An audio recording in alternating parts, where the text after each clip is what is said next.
A story to scare my son. Son, we need to have a chat about internet safety. I slowly crumpled down onto the floor next to him. His laptop was open, and he was playing Minecraft on a public server. His eyes were locked into the action. Comments scrolled down the side of the screen in a chat box. Son, can you stop your game for a minute? He exited the world, closed the laptop, and looked up at me. Dad, is this going to be another cheesy, scary story? What? I faked hurt feelings for a second, and then grinned at him. I thought you liked my cautionary tales. He grew up listening to my stories about children who encountered witches, ghosts, werewolves, and trolls. Like many generations of parents, I use scary stories to reinforce morals and teach lessons about safety. Single dads like me should use all the parenting tools at their disposal. He scrunched his face a little. They were fine when I was 6, but now that I'm getting older, they don't scare me anymore. They seem kind of silly. If you're going to tell a story about the internet, can you make it really, really scary? I squinted at him incredulously. He folded his arms. Dad, I'm 10. I can handle it. Okay, I'll try. I began. Once upon a time, there was a boy named Colby. His expression indicated that he wasn't impressed with the terror of the introduction. He sighed deeply and settled in for one of Dad's cheesy stories. I continued. Colby went online and joined several children's websites. After a while, he started talking to other kids in-game and on the message boards. He made friends with another 10-year-old boy named Helper23. They liked the same video games and shows. They laughed at each other's jokes. They explored new games together. After several months of friendship, Colby gave Helper23 6 diamonds in the game they were playing. This was a very generous gift. Now Colby's birthday was coming up, and Helper23 wanted to send him a cool present in real life. Colby figured it wouldn't hurt to give Helper23 his home address, as long as he promised not to tell it to any strangers or grown-ups. Helper23 swore he wouldn't tell anyone, not even his own parents, and set about mailing the package.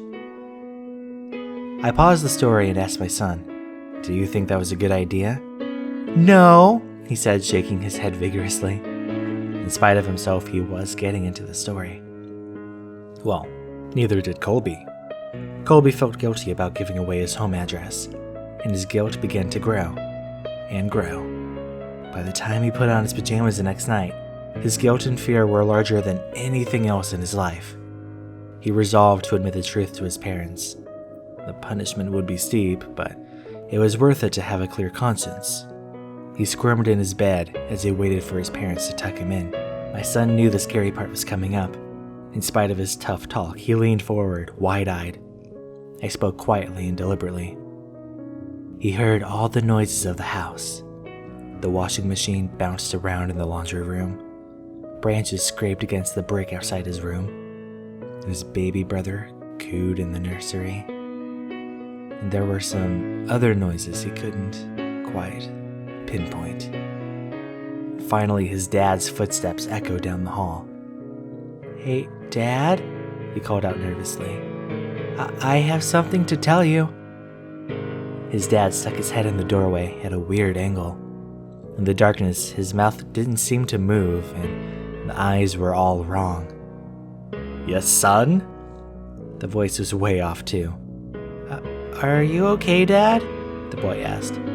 "Uh-huh," sung the father in a strangely affected voice.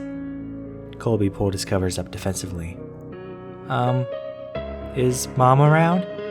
"Here I am." Mom's head popped into the doorway below Dad's.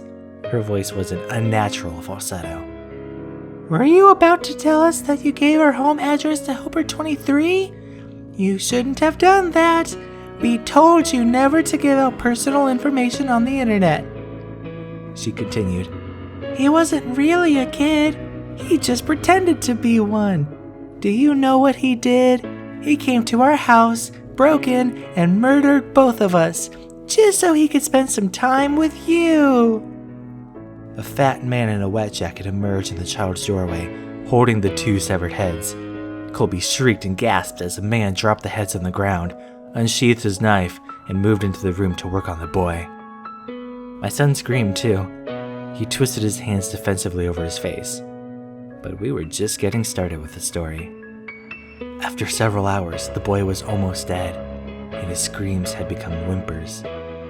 The killer noticed the wailing of a baby in another room and removed his knife from Colby.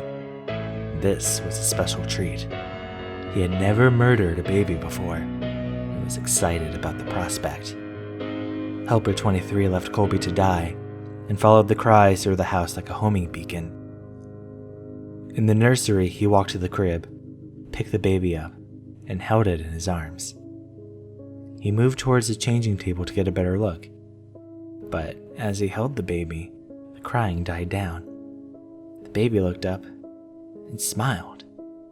Helper 23 had never held a baby, but he gently bounced it in his arms like a pro. He wiped his bloody hands on the blanket so he could stroke the baby's cheek. "Hey there, sweet little guy." The beautiful rage of sadism melted into something warmer and softer. He walked out of the nursery, took the baby home, named him William, and raised him as his very own. After I finished the story, my son was visibly shaken. Between ragged staccato breaths, he stammered, "But, Dad, my name's William." I gave him a classic dad wink and tousled his hair. "Of course it is, son." William ran up the stairs to his bedroom in a fury of sobs. But deep down, I think he liked the story.